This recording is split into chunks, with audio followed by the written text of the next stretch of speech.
What happens when vision gets too big for the box office to handle? The 1970s were an age when filmmakers aimed for the stars literally and often came crashing back to earth with empty seats and brutal reviews. But buried in that decade of misfires were films that, while dismissed, then look groundbreaking now. Some were strange, some misunderstood, and some simply ahead of their time. And if you think you've seen it all, think again. Zardoz, 1974. Imagine this. Sean Connery, fresh off his James Bond legacy, standing in a red outfit that looked more like a fever dream than a hero costume, holding a revolver, while a giant stone head floats above, shouting, "The gun is good." That was Zardoz, directed by John Boorman, the man behind Deliverance. On paper, it promised a post-apocalyptic adventure. In reality, it turned into a surreal, psychedelic exploration of class struggle, immortality, and the collapse of human society. Audiences in 1974 didn't know what to make of it. They came in expecting a Connery action flick, and instead got philosophical lectures wrapped in bizarre costumes and abstract visuals. The film pulled in barely over $1 million of disappointment for a star of Connery's stature. Critics were equally lost, dismissing it as incoherent nonsense. But here's the twist. With time, Zardoz became something else entirely. It morphed into a cult treasure. Fans embraced its strangeness, quoting its dialogue with both irony and admiration. Scholars dug into its deeper themes of inequality, death, and the dangerous allure of perfection. And visually, it dared to attempt images few films of its era even dreamed of. Connery himself later admitted the movie was risky, but defended its boldness. Looking back, now Zardoz stands as proof that sometimes bad box office simply means audiences weren't ready yet.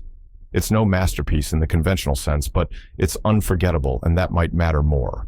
Silent Running, 1972. Before the galaxy got stormtroopers and lightsabers, it got Bruce Dern alone in space, tending the last forests of Earth.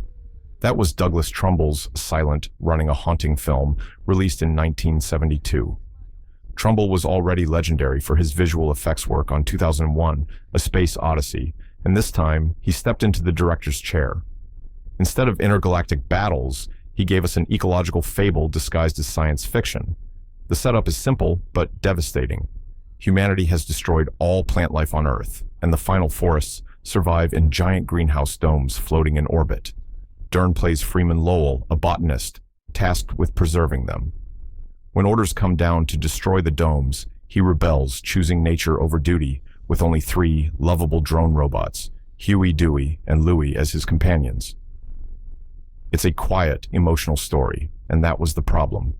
In an era of Cold War thrillers and action-driven science fiction, audiences didn't flock to something so contemplative.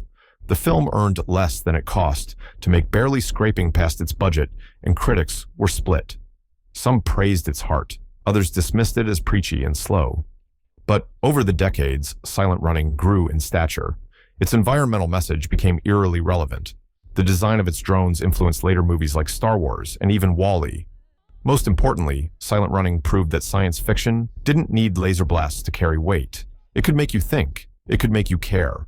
At the time, it was ignored. Today, it's celebrated as a landmark of 70s sci-fi and a reminder that sometimes the quietest stories last the longest. The Man Who Fell to Earth, 1976. When David Bowie stepped onto the screen as Thomas Jerome Newton, an alien who crash lands on Earth, searching for water for his dying planet, audiences didn't quite know what they were watching. Nicholas Roeg's The Man Who Fell to Earth was released in 1976, and it looked like no science fiction film before it. It wasn't action-driven. It wasn't flashy. Instead, it was slow, hypnotic, and unsettling, a meditation on isolation, greed, and the dangerous distractions of modern life. Critics struggled with it. Mainstream audiences expecting straightforward storytelling were bewildered by Roeg's non-linear style, which jumped through time and blurred the line between dream and reality. The box office suffered. It simply didn't connect, especially in America, where Bowie's image as a rock star seemed to overshadow the character he was trying to portray. The film earned little and left distributors disappointed. But in retrospect, Bowie was perfect casting. His otherworldly presence, his angular frame, and his detached manner gave Newton an eerie believability. He wasn't playing an alien, he looked like one. And the themes that critics once dismissed now feel prophetic. a being corrupted by television, addicted to consumer pleasures, and ultimately undone by human systems of power? That sounds less like fantasy and more like a warning. Over the years, The Man Who Fell to Earth found its audience. Film schools dissect it, fans embrace its strangeness, and Bowie's performance stands as one of the most iconic marriages of music and film culture in the 70s. It didn't win over ticket buyers in its day, but now it's a cult classic that proved science fiction could be art even when it baffled everyone on release. Quintet, 1979. Robert Altman was no stranger to challenging audiences. By 1979, he had already shaken Hollywood with MASH and Nashville. But when he turned to science fiction with Quintet starring Paul Newman, he delivered something that baffled almost everyone. The film took place in a frozen wasteland after a global catastrophe, where survivors pass the time playing a deadly board game called Quintet, a game that starts spilling into real life. The premise had promise, but the execution was bleak. The film moved at a glacial pace with long stretches of silence and symbolic imagery that confused rather than entertained. Critics called it joyless. Audiences avoided it altogether. At the box office, it was a cold disaster, vanishing almost as quickly as it arrived. Yet there's something fascinating about Quintet.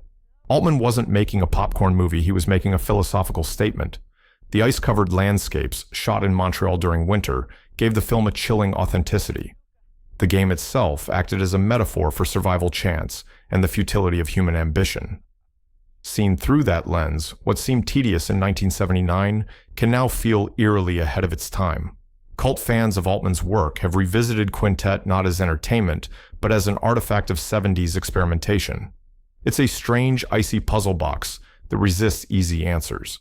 While it never escaped its reputation as a flop, it carved out a small but loyal following among viewers who appreciate its bleak vision. Not fun, not flashy, but undeniably unique. Phase 4, 1974. What if ants suddenly evolved intelligence and decided humanity was no longer in charge? That chilling premise drove Saul Bass's Phase 4, released in 1974. Bass was already a legend in Hollywood, famous for designing title sequences for Hitchcock films and creating some of the most iconic poster art in movie history. But when he directed his only feature film, he turned in something that audiences didn't know how to process. Phase 4 tells the story of scientists investigating colonies of ants that appear to be organizing, communicating, and strategizing in ways beyond human understanding. What begins as observation turns into a battle for dominance. But this wasn't a creature feature with jump scares. It was cerebral quiet and unsettling, with long shots of ants that made them seem both alien and unstoppable. Audiences expecting popcorn thrills were baffled. The film performed poorly, earning little recognition on release. Critics dismissed it as odd and overly abstract. But as years passed, Phase 4 grew in reputation. Its experimental visuals, including stunning close-ups of ant colonies shot with groundbreaking macro photography, gave the film an eerie realism. And the themes of evolution and humanity's fragile place in nature resonate more today than they did then. The most famous piece of the puzzle is its lost ending. Bass originally filmed a surreal finale that pushed the story into cosmic, almost spiritual territory. The studio cut it, fearing it was too strange. Decades later, when the original ending resurfaced, it elevated the film's reputation from curiosity to near masterpiece. Now, Phase 4 is regarded as a cult classic that dared to suggest our planet might not belong to us after all. The Black Hole, 1979. By the late 70s, Disney wanted its own Star Wars. What it delivered was The Black Hole, a glossy, ambitious, and deeply strange film that hit theaters in 1979. On the surface, it promised space adventure, a mysterious ship hovering on the edge of a black hole, a mad scientist, and a crew of explorers facing the unknown. But the film itself was far darker and more unsettling than anyone expected from Disney at the time.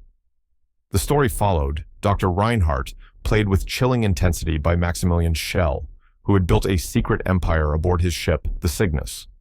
Accompanied by his silent army of robot drones and the terrifying enforcer Maximilian, he sought to enter the black hole and achieve ultimate knowledge.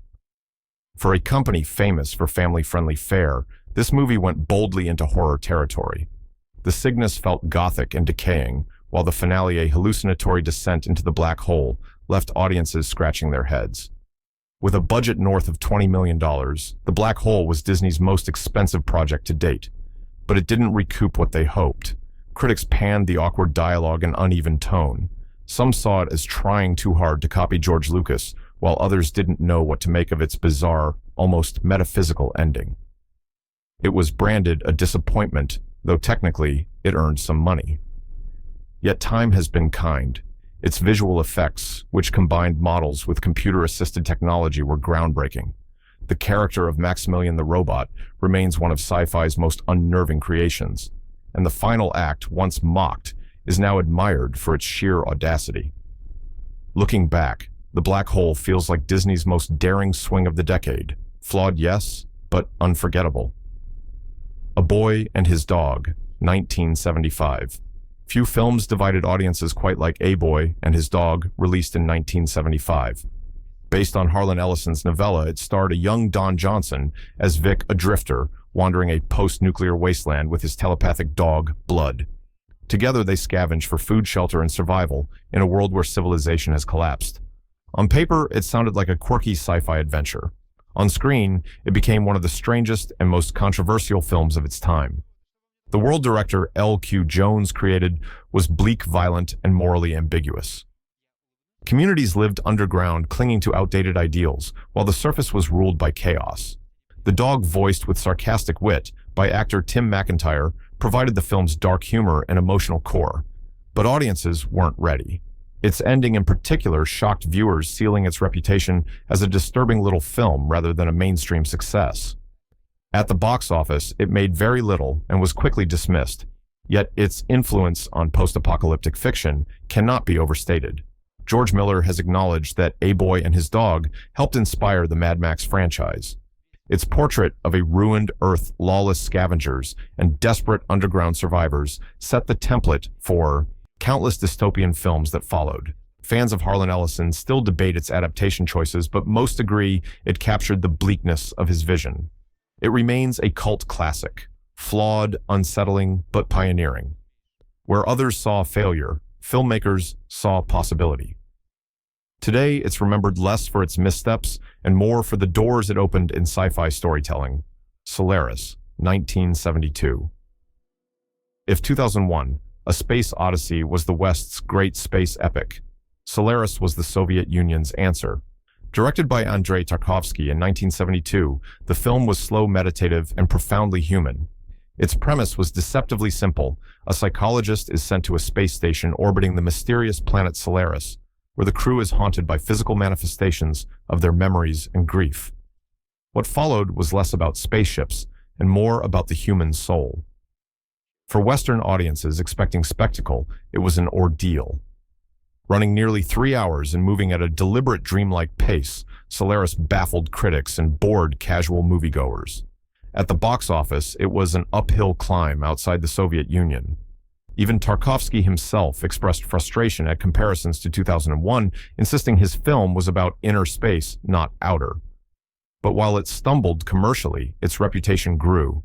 Tarkovsky's painterly cinematography, his use of silence, and his exploration of memory and loss gave the film a haunting power. It asked a bold question. What if the greatest mysteries of the universe weren't out there, but within us? Decades later, Solaris is revered as one of the most important sci-fi films ever made. Its influence touches everything from European art house cinema to American sci-fi dramas.